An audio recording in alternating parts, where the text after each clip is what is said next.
don't know why I didn't come.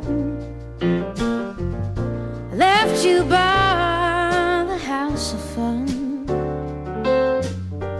I don't know why I didn't come. Esta es la semana de la ventana epistolar. Ayer a esta hora hablamos de Frida Kahlo y reconstruimos buena parte de su biografía a través de sus cartas, descubriendo el lado más desconocido e íntimo de su personalidad. Hoy vamos a hacerlo con el naturalista Charles Darwin, conocido principalmente por su teoría de la evolución, uno de los padres de la biología moderna, porque dejó, esto no se sabe mucho, dejó una extensa correspondencia que retrata toda una vida.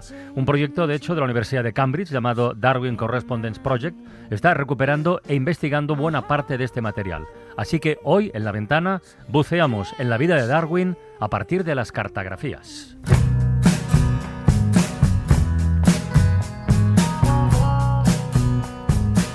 Cartografías.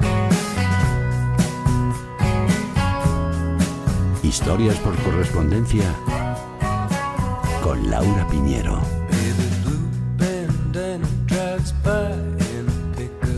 Hola Laura, buenas tardes. Hola Carlas. Háblanos en primer lugar de este trabajo de los investigadores universitarios que comparten documentos históricos, ¿eh? Sí, es muy interesante porque los creadores de todo esto, que son profesores de la universidad, especialistas en Darwin, han creado una plataforma didáctica en Internet, Darwin Project, partiendo de las cartas. Han recopilado, atención, 15.000. 15.000 cartas. Sí, se pueden consultar por orden cronológico. Incluyen comentarios a pie de página, recursos, curiosidades. El proyecto, fíjate, arrancó en 1974 y va a concluir en principio durante este 2023. Y no solo recopila las cartas de Darwin, los investigadores han buscado y encontrado a sus corresponsales en todo el mundo. Según sus cálculos, se carteó con 2.000 personas distintas, por temas personales, pero sobre todo por trabajo. Cuentan que le llegaban tantas misivas que las quemaba a montones en el jardín. Estoy pensando que ese trabajo universitario contrasta muchísimo con la decisión adoptada en 1925 por Tennessee, un estado conservador de la América más profunda, que aprobó una ley por aquel entonces, y ojo que esto está resucitando, que prohibía la enseñanza de la teoría evolutiva en la escuela. O sea, prohibía a los maestros que hablaran de Darwin en cualquier circunstancia. Este lo contó en su día Nieves con Costrina e insisto, es un fenómeno que está volviendo ahora mismo. Sí, le dan totalmente la vuelta a eso, lo reivindican. Las primeras cartas catalogadas son de cuando él tenía 13 años, nació en 1809, las envía desde su propia casa a un amigo imaginario, detalla discusiones con sus hermanos y ya deja patente su interés por las ciencias naturales. La buena relación con su hermano Erasmus, que estaba estudiando medicina en Edimburgo. Y años más tarde, Carlas, leemos sobre su vida como estudiante de medicina, carrera que hizo siguiendo los pasos de su padre, de su abuelo, médicos de prestigio. No le fue muy bien. Asistí en 2 ocasiones al quirófano del hospital de Edimburgo y vi 2 operaciones muy malas, una de un niño, pero salí corriendo antes de que terminaran. No volví a asistir. Casi ningún incentivo habría sido lo bastante fuerte para obligarme a hacerlo. Los 2 casos me persiguieron durante muchos años. O sea que no funcionó esto. No, lo intentó durante 2 años. 2 años estuvo estudiando. Tenía mucha presión familiar. Su padre finalmente decidió que estudiara para clérigo de la iglesia anglicana. Tampoco funcionó. El joven no se lo tomó en serio, se dedicó a cazar y a coleccionar escarabajos, sus grandes aficiones. Menos mal, qué importantes son los profesores, que un profesor avispado, el clérigo John Jenslow, catedrático de botánica, se dio cuenta de su potencial y lo incluyó en un círculo que hacían excursiones científicas. Gracias a él, pasó una semana en Gales estudiando las estructuras rocosas. Cuando regresó del viaje, Carlas, tenía en casa una carta que cambió su destino. 24 de agosto de 1831. Mi querido Darwin, espero que aceptes con entusiasmo la oferta que probablemente te hagan de un viaje a Tierra del Fuego. Me han pedido que recomiende un naturalista como compañero del capitán Fitzroy, empleado por el gobierno para inspeccionar el extremo sur de América. He declarado que lo considero la persona mejor cualificada para recolectar, observar y anotar cualquier cosa digna de ser anotada para la historia natural. Entiendo que el capitán quiere un hombre más como compañero que como un mero coleccionista. Detalles del salario, etcétera, no sé nada. El viaje durará 2 años. Y si llevas muchos libros contigo, puedes hacer cualquier cosa que te plazca. Tendrás amplias oportunidades al mando. En resumen, supongo que nunca hubo una mejor oportunidad para un hombre de tu espíritu. Bueno, aquí está claro, están hablando de la expedición del Beagle. Sí. El barco de la Marina Real Británica que tenía como misión el estudio hidrográfico de América del Sur. Sí. Una expedición legendaria esta. Iban a recorrer la costa de la Patagonia, la Tierra del Fuego, trabajo que permitió después realizar medidas cronométricas para guiar a marineros en todo el mundo. El teniente del navío, Robert Fitzroy, que también era científico, necesitaba un geólogo y compañero de charla, ya que el anterior responsable del barco se había suicidado. Darwin no fue la primera opción, no tenía experiencia, pero gracias a este amigo pensaron en él. Tenía apenas 22 años y le ofrecían el trabajo de sus sueños, explorar como naturalista tierras desconocidas, recolectar materiales, especies. Eso sí, no le pagarían nada. Ya. Su padre tenía que costear su viaje y, como era de esperar, el padre se negó. Hay una serie de cartas muy divertidas que relatan cómo fue el tío de Darwin, quien finalmente les convenció de esta gran oportunidad. El barco partió en la Navidad de 1831 desde Inglaterra. Durante la travesía escribió un diario que se publicó después y centenares de cartas que enviaba cuando pisaba tierra. Empezamos a navegar y he tenido la suerte de haber tenido desde ese momento hasta el presente una brisa justa y moderada. En el Golfo de Vizcaya hubo un oleaje continuo y la miseria que soporté por el mareo es mucho más grande de lo que jamás imaginé. El 6 por la tarde navegamos hacia el puerto de Santa Cruz. Ahora me sentía moderadamente bien y me imaginaba todas las delicias de la fruta fresca creciendo en hermosos valles. Pero nos informaron que debíamos realizar una estricta cuarentena de 12 días y dejamos este lugar largamente anhelado. Estuvimos en calma por un día entre Tenerife y Gran Canaria.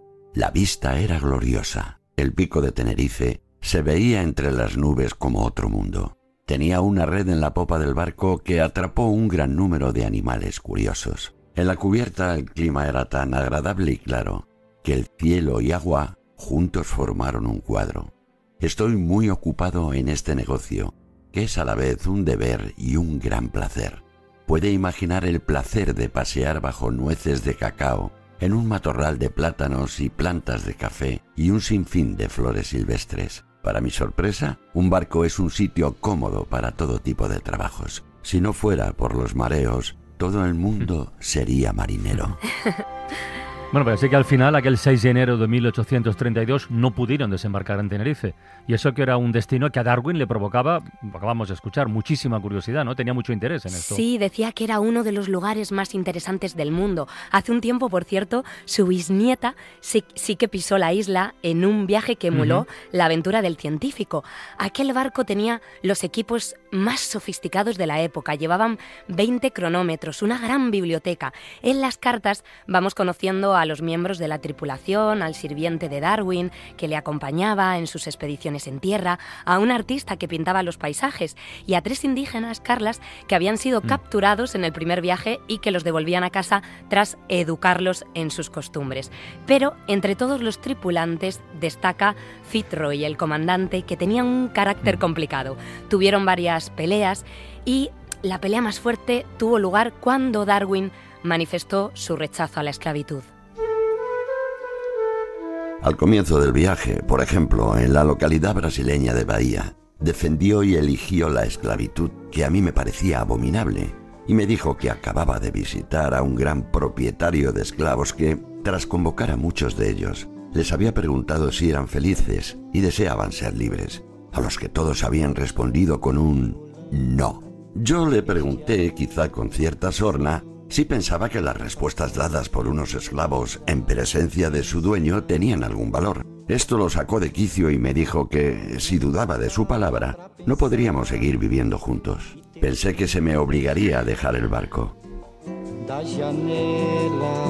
Oye, Laura, es verdad que Darwin se declaraba antiesclavista, pero históricamente se le ha acusado de racista por algunas cosas que dijo. No sé si algo de eso aparece en las cartas o se puede desprender. Sí, en la web hay un apartado llamado Darwin sobre raza y género, donde explican estas polémicas e insisten en que las cartas reflejan las actitudes del periodo histórico en el que fueron escritas. Y destaca una frase: ni siquiera un científico tan genial como Darwin pudo librarse de los prejuicios de su época y clase social. Esto dice uno de los investigadores. Con su correspondencia asistimos a revoluciones sociales y políticas, pandemias, terremotos, a un encuentro con el dictador de Argentina, Juan Manuel de Rosas, que exterminó a cientos de indios cuando era general, a su trabajo desenterrando fósiles, esto es apasionante, o cuando se encontró con las tortugas de las Islas Galápagos, eso es. Ahí se cruzó con la idea de que las especies no eran inmutables. La travesía duró 5 años, 3 más de lo previsto. Cuando pisó tierra ya era un naturalista de prestigio gracias a sus cartas. Oye, ¿cuánto tiempo tardó Darwin en redactar como tal El origen de las especies? Pues 20 años. 20 años. Sí, yo lo he descubierto por las cartas. Antes publicó otros escritos, diarios del viaje, y se dedicó a discutir las teorías por carta, porque buscaba la aprobación de otros colegas, seguramente consciente del revuelo que iba a generar. Confesó que tenía la sensación de estar a punto de confesar un crimen, de hecho. Finalmente se decidió a terminar el libro, atención, porque recibió una carta, que no se conserva, de otro naturalista que desde Malasia, Alfred Russel Wallace, enunciaba con humildad su propia teoría de la selección natural. Imaginad el agobio de Darwin, que no tenía el manuscrito terminado. Escribió esta carta a un colega manifestando su preocupación. Nunca he visto una coincidencia más sorprendente. Sus mismos términos son ahora los títulos de mis capítulos.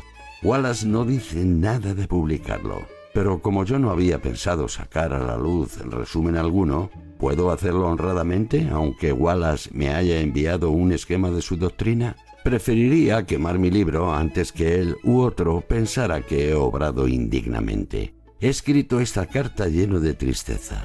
Estoy agotado de tanto meditar. Para evitar que pensaran que había copiado su teoría, preparó un resumen y quedó con Russell en presentar ambas investigaciones en Londres con cartas que justificaran su independencia. El artículo académico conjunto apenas tuvo repercusión, de hecho la figura de Russell es muy desconocida. Sí. El éxito y el escándalo se lo llevó Darwin cuando publicó El origen de las especies. Terminó tan cansado Carlas que se retiró a un balneario y desde allí recibió las primeras impresiones del libro. Se esperaba críticas, cuenta, pero no tantas. Descartaban sus planteamientos por motivos teológicos. De hecho, se publicaron una serie de sátiras sobre él en la prensa, convirtiéndolo en mono. Aún así, el libro se vendió muy bien y ha llegado a nuestros días. Con esto que dices, vuelvo a lo del estado de Tennessee de 1925, porque en la explicación oficial que se daba para prohibir en las escuelas cualquier cita, cualquier referencia a los libros de Darwin, a la teoría del origen de las especies, se decía textualmente que se prohibía la difusión de cualquier teoría que niegue la historia de la divina creación del hombre, tal como se encuentra explicada en la Biblia, y reemplazarla por la enseñanza de que el hombre desciende de un orden de animales inferiores. Sí. O sea, Darwin está. Por cierto, el tema de la religiosidad del propio Darwin fue durante bastante tiempo motivo de debate. Ahí chocan la fe y la razón, el debate eterno, el de siempre. Sí, ¿no? Él era consciente, él no comentaba nada en público, su familia, su mujer era muy creyente. Hemos conocido recientemente que al final de su vida sí que contestó a la carta de un joven abogado que le decía: para poder disfrutar de sus libros necesito saber si haciéndolo perderé mi fe en el Nuevo Testamento. Responda sí o no, le increpaba. Prometo no difundir la respuesta. La respuesta fue esta. Siento tener que informarle de que no creo en la Biblia como revelación divina y por lo tanto tampoco en Jesucristo como Hijo de Dios. Atentamente, Charles Darwin. Debate zanjado. Sí, sí. Oye, más curiosidades de su correspondencia. Habla de su mala salud constantemente. Dicen que podía padecer el mal de Chagas. Durante años envió un cuestionario por carta a contactos de todo el mundo para una investigación sobre las emociones. Y también se carteó con más de 200 mujeres. Esto es muy importante, eran científicas, pensadoras. Incorporó algunos de sus planteamientos en sus informes. Eso sí, nunca lo reconoció en público. Vaya. Se ha creado un blog dentro del proyecto para reivindicar el trabajo de todas estas mujeres, como el de Lady Florence Dixie, escritora, corresponsal de guerra, feminista, que mandó a Darwin sus observaciones sobre Patagonia. El otro día, mientras leía su muy interesante El viaje de un naturalista alrededor del mundo, me topé con un fragmento acerca del comportamiento subterráneo del tucutuco, en donde usted expresaba la creencia de que este animal no se asoma jamás a la superficie de la Tierra. Estoy segura de que le será interesante saber que, pese a que aquel sea probablemente el hábito más usual, existen algunas excepciones. En 1879 pasé 6 meses en las Pampas y en la cordillera patagónica sur, y durante mis recorridos por la llanura tuve ocasión de observar algunos lugares habitados por tucutucos. Estos pequeños animales salían de la madriguera en grupos de hasta 5 o 6 en las noches de luna. Considero que puede ser interesante para usted esta apreciación. Atentamente, Florence. Hay tantas mujeres silenciadas o disimuladas o directamente borradas en tantas disciplinas que la lista sería casi infinita. En fin, así cerramos hoy esta sección de cartografías, así cerramos La Ventana con voz de mujer. Hasta mañana, un beso muy grande, adiós.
Catch me, I'll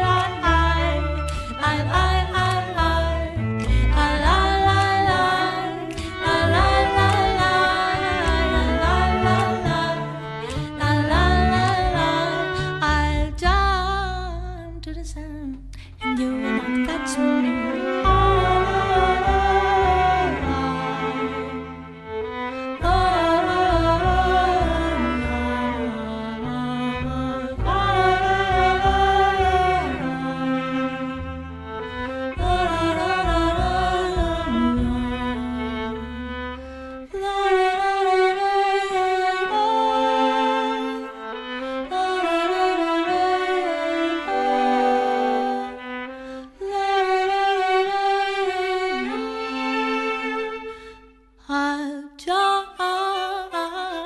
Sun, and you will not catch me.